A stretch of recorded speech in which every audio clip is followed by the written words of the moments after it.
Jaga lisanmu agar tidak menyakiti orang lain. Hindari perkataan yang tidak berdasar. Hindari pergunjingan dan kebiasaan berbicara buruk tentang orang lain. Utamakan mendengar daripada berbicara, dan jangan pernah berbicara tanpa berpikir. Selamat bertemu kembali. Saya akan berbagi cerita bagaimana kita menjaga lisan kita agar tidak ada yang merasa tersakiti karena kesalahan ucapan kita. Menjaga hati sama pentingnya dengan menjaga lisan.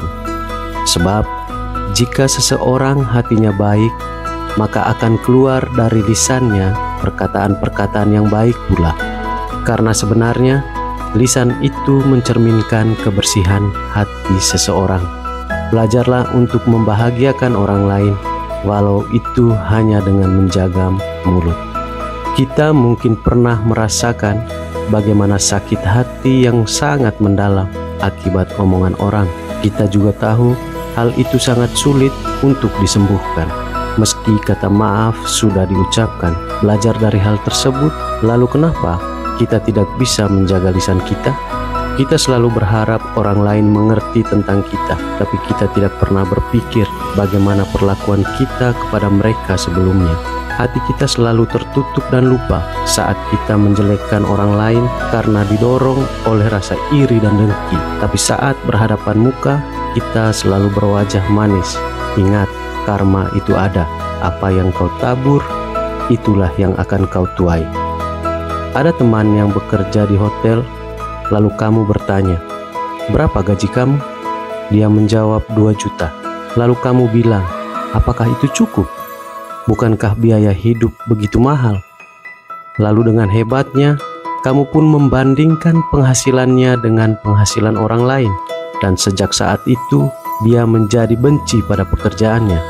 Karena rasa benci itu, dia pun menjadi malas dan akhirnya dipecat dari pekerjaannya. Dari hal tersebut, apakah kamu sadar kalau lisanmu baru saja membunuh nasib orang? Apakah kamu juga sadar kalau kamu juga sudah menghilangkan piring nasi orang lain? Apapun alasan kamu sudah menjadi pembunuh. Kamu jangan pernah bersembunyi di balik kalimat, maksud saya baik, hanya mungkin cara penyampaian saya yang salah.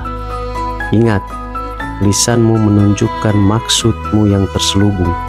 Percayalah, rasa dengkimu pada orang lain secara perlahan akan menggerogoti tubuhmu dan menjadi penyakit kronis yang tidak bisa disembuhkan. Ingat, menjaga lisan bukanlah soal pandai berkata-kata atau bermulut manis. Karena saat seorang anak yang sedang menginginkan sesuatu akan selalu menyampaikan hal-hal baik dan rela melakukan apa saja yang diinginkan orang tuanya. Janganlah kita menjadi orang yang munafik. Menjaga lisan itu berbicara tentang hati. Saat kamu melibatkan hati, empatimu akan muncul dengan alami, sehingga kamu tidak tampak seperti orang yang sedang bersandiwara. Kemampuan untuk memahami apa yang dirasakan orang lain dan mampu melihat sesuatu dari sudut pandang orang lain juga dapat membayangkan diri sendiri berada di posisi orang lain. Itulah yang disebut empati.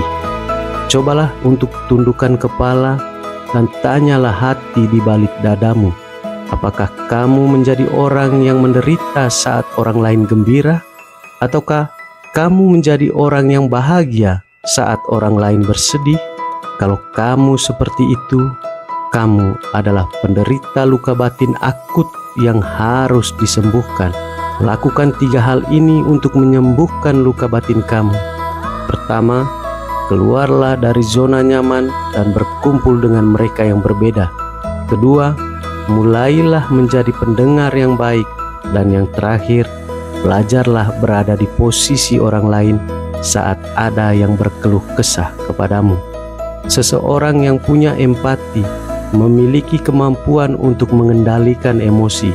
Mereka dapat membedakan antara perasaan mereka dan perasaan orang lain, sehingga mereka dapat merespon secara tepat sesuai dengan keadaan emosional orang lain. Mari kita jaga lisan kita.